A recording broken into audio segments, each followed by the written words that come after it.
Le magazine hebdomadaire qui analyse la propagande de Vladimir Poutine sur fond de guerre en Ukraine. Bonsoir Elena.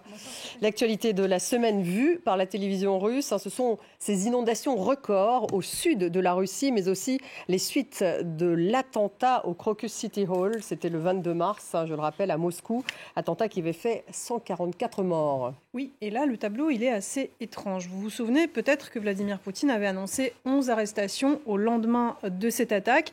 Les arrestations se poursuivent, mais le chiffre officiel de personnes arrêtées plafonne toujours à 11 selon les médias officiels. Ce qui fait que la version officielle russe, c'est un mystère du début jusqu'à la fin. Première zone d'ombre, donc le nombre d'arrêtés. On a appris la mort d'un suspect tchétchène dans un commissariat. Il a été arrêté au soir de l'attentat et sa famille affirme qu'il a été torturé. C'est ce que montrent les traces sur son corps. Silence sur ce cas du côté des autorités russes. En revanche, la propagande russe, elle a largement exposé les tortures infligées, on l'a vu, aux 4 exécutants présumés qui ont été arrêtés alors qu'ils avaient pris la fuite vers l'Ukraine, affirme Vladimir Poutine, et il accuse depuis Kiev et les États-Unis d'avoir commandité cet attentat. Du coup, depuis, la propagande fait tout pour créditer cette thèse, y compris en montrant les aveux filmés des inculpés, soutirés donc sous la torture. Sans surprise, il récite que l'attaque leur aurait été commanditée par les services secrets ukrainiens. Alors on rappelle, c'est important, que le groupe État islamique a revendiqué cet attentat.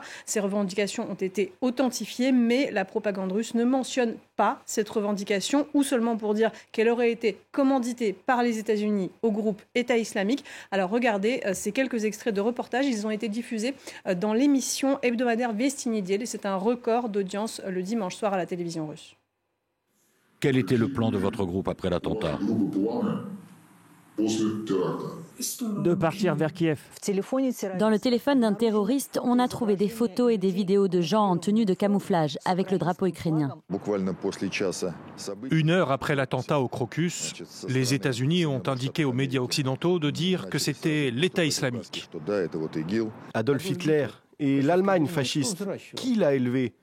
Toute l'Europe travaillait pour lui. L'Angleterre et les États-Unis ne le finançaient-ils pas ?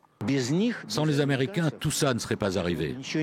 Et de toute évidence, plus ces affaires iront mal au front, plus le groupement dégénéré des services secrets, des criminels, des néo-nazis et des extrémistes de tous bords sombrera dans une rage terroriste.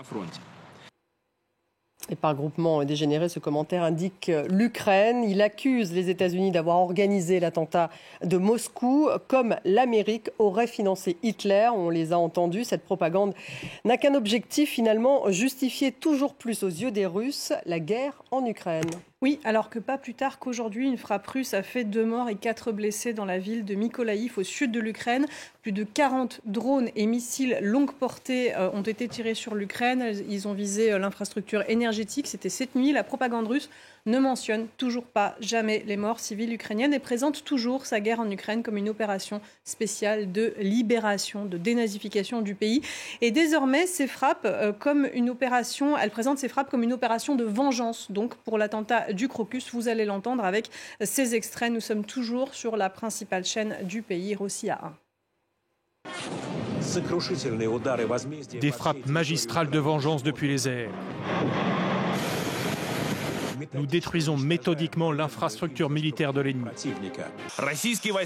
L'armée russe garde l'initiative et poursuit son attaque tout le long de la ligne de front. Le village libéré de Vodianoye se trouve au nord-ouest de Donetsk.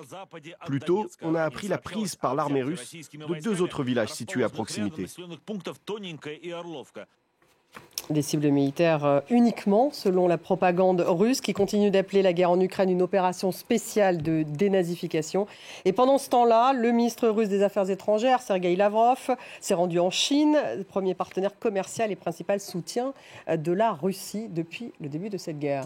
Oui, une visite de 2 jours au cours de laquelle Sergueï Lavrov s'est entretenu avec son homologue chinois Wang Yi et le président chinois Xi Jinping.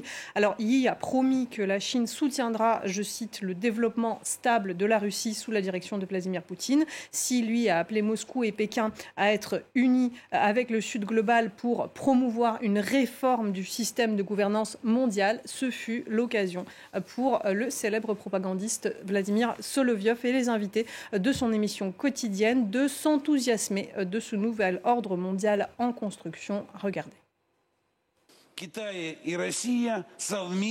La Chine et la Russie, ensemble, et de façon très intensive, sont occupées à bâtir un monde nouveau.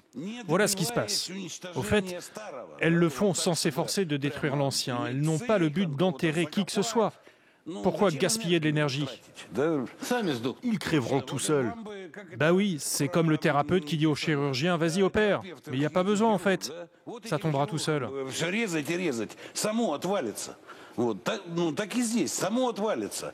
Alors de quoi parle-t-il? Alors ces discours qui restent toujours un peu obscurs pour nous depuis l'attaque contre l'Ukraine le 24 février 2022 sont quotidiens sur les chaînes de télévision russes, on l'explique.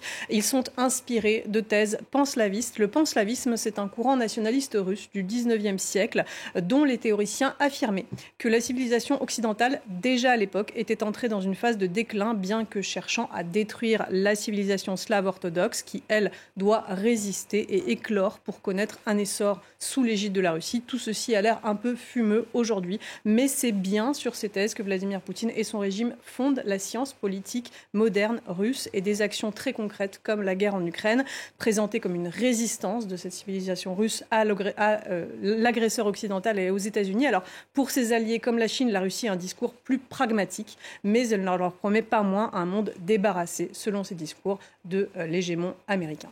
Merci Elena Voloshin pour Vue de Russie et à la semaine prochaine. Le Kazakhstan sous les